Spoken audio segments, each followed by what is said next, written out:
Good morning kids, welcome back to the accounting classes. I hope you all are fit and fine. Today we will talk about accounting question.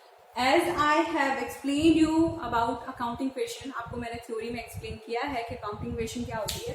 तो फिर से एक बार हम recap देख लेते हैं कि accounting question assets is equals to liability plus capital. Assets is equals to liability plus capital.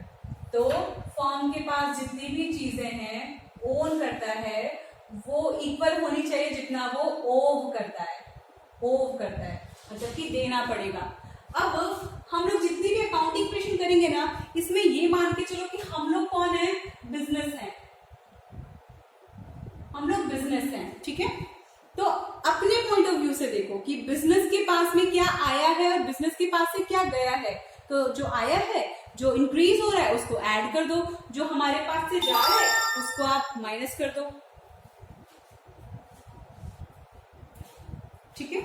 तो उसी बिहाफ पे अब मैं आपको कुछ बेसिक टर्म जो है वो क्लियर कर देती हूँ. असेट्स बेटा जब भी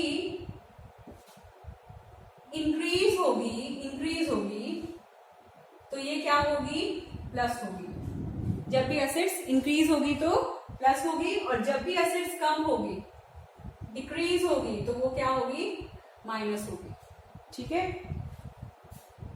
मींस डेबिट होगी और ये क्रेडिट होगी, ठीक है. लायबिलिटीज का जो बैलेंस होता है वो क्रेडिट बैलेंस होता है, कैपिटल का जो बैलेंस होता है वो भी क्रेडिट बैलेंस होता है.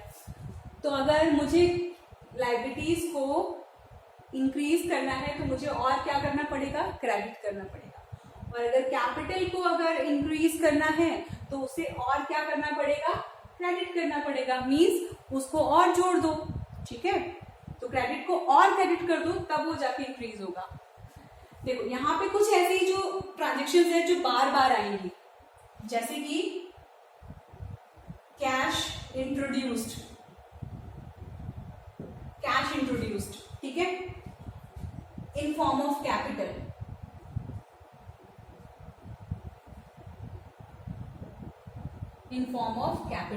ठीक है. तो जब कैश इंट्रोड्यूस हो रही है कैपिटल के फॉर्म में तो फॉर्म के पास, हम सोचो अब बिजनेस के पास में क्या आया है, कैश आया है. किस फॉर्म में आया है, कैपिटल के फॉर्म में आया है. कैश क्या है, असेट्स है, कैपिटल क्या है, लायबिलिटी है, ठीक है. और आपका जो क्वेश्चन होता है उसका फॉर्मेट है एक साइड में असेट्स होंगी और एक तरफ लायबिलिटी प्लस कैपिटल, ठीक है. तो अगर आप कैश इंट्रोड्यूस हो रहा है तो क्या करोगे, एक कैश का हेड बनेगा कैश, और उसके में यहां पे लिखोगे कैश में आप ऐड कर दोगे. सपोज करो कि 10,000 इन फॉर्म ऑफ कैपिटल को लिख आया है 10,000, ठीक है. तो कैपिटल में भी 10,000 यहां पे जुड़ जाएगी प्लस 10,000. अब चिल्ड्रन हर एक इक्वेशन के बाद में आपको उसको बैलेंस करना है, क्योंकि हमारी इक्वेशन क्या कह रही है कि assets is equals to liability plus capital, ठीक है.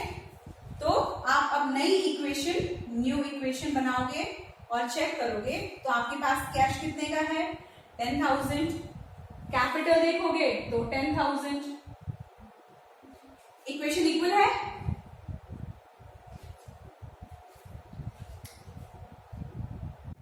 So kids,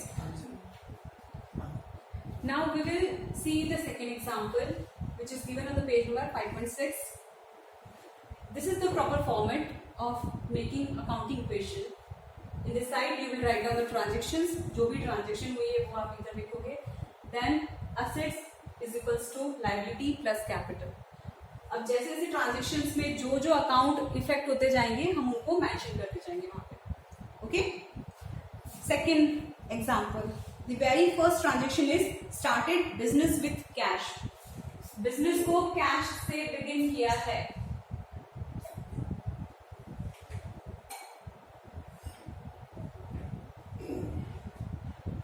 कैश लाया है, ठीक है। कौन सा अकाउंट इफेक्ट हुआ? कैश, ठीक है। कितना कैश लाया? That is 70,000, 70,000,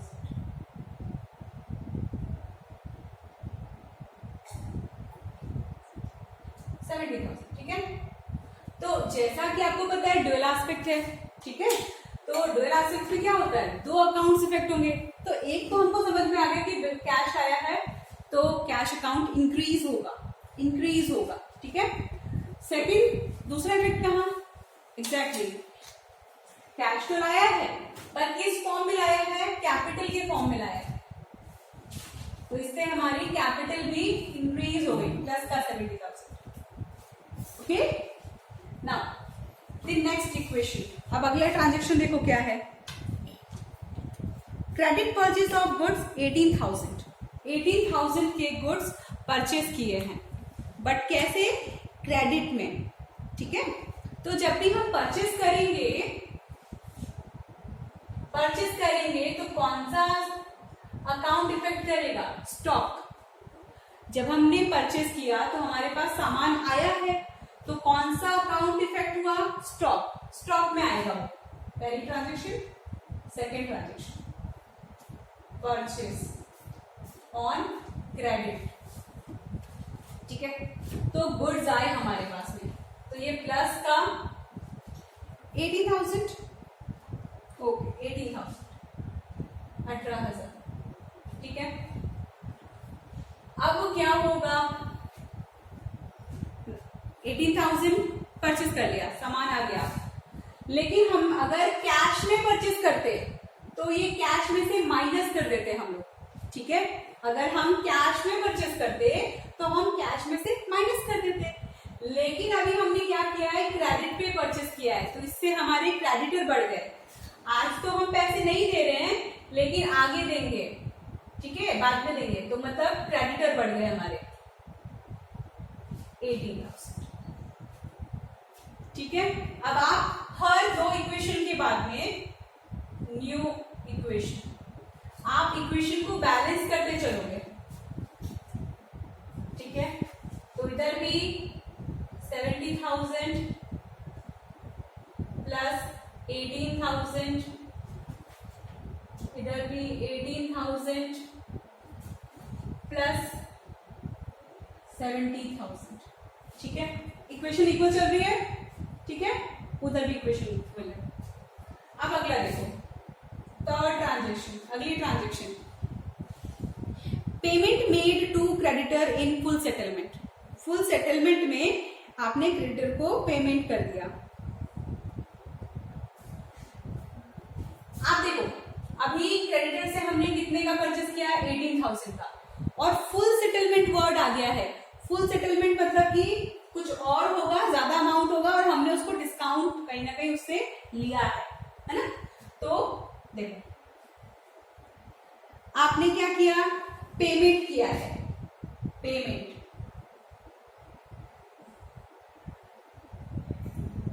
to creditor, payment to creditor. It means क्या हुआ होगा? कैश में से आपके पास से पैसे गए, कितने गए? कितने गए? 70,500, पूरे नहीं गए, 17,500 गए। या आप माइनस नहीं भी लगाओ ना, तो आप अगर ब्रैकेट में लिखोगे दैट मीन्स माइनस 17,500, ठीक है। अब क्रेडिटर तो पूरे खत्म हो गए आपके पास से, क्योंकि बोला है कि फुल सेटलमेंट। क्रेडिटर पूरे खत्म हो गए क्योंकि बोल दिया फुल सेटलमेंट, है ना। अब इक्वेशन बराबर हुई? इक्वेशन बराबर हुई? नहीं हुई है। हर ट्रांजेक्शन के दो इफेक्ट होते हैं और उसके बाद में ट्रांजेक्शन इक्वल हो जानी चाहिए, अभी नहीं हुई है। इट मीन्स 500 कहीं ना कहीं गए हैं। देखो बच्चों, अगर मुझे 18,000 रुपए देने हैं और मैंने अगर 17,500 रुपए ही दिए हैं, तो मेरे 500 रुपए बच गए, ठीक है, मेरे लिए इनकम हो गई, बिजनेस के लिए इनकम हो गई, और इनकम कहीं ना कहीं प्रॉफिट को बढ़ाएगा, तो वो प्रॉफिट कहां जाके जुड़ जाएगा?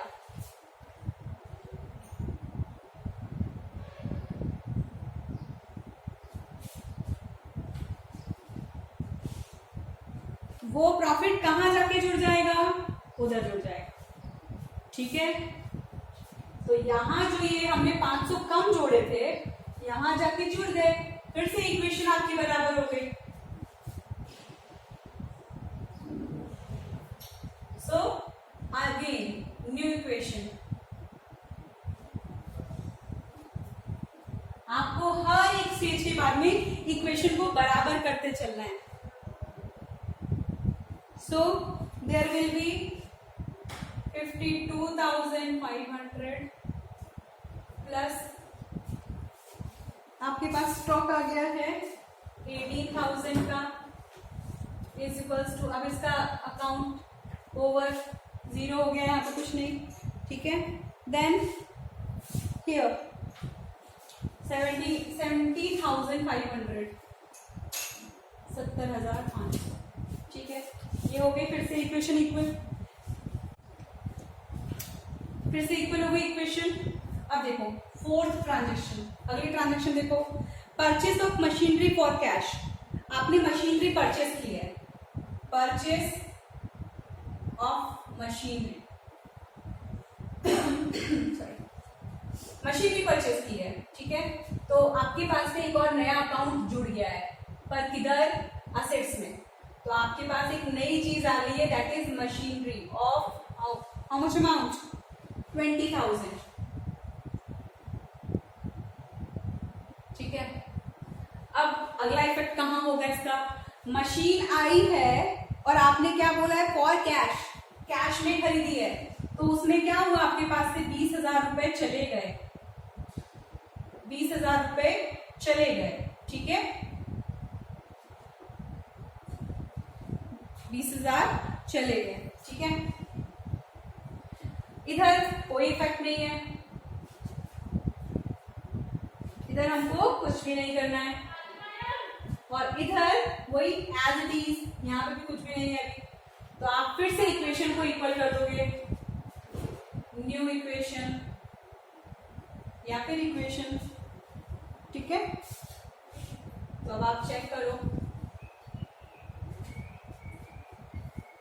माइनस हो जाएगा उसमें से, तो ये हो गए 32,500 प्लस 18,000 प्लस 20,000,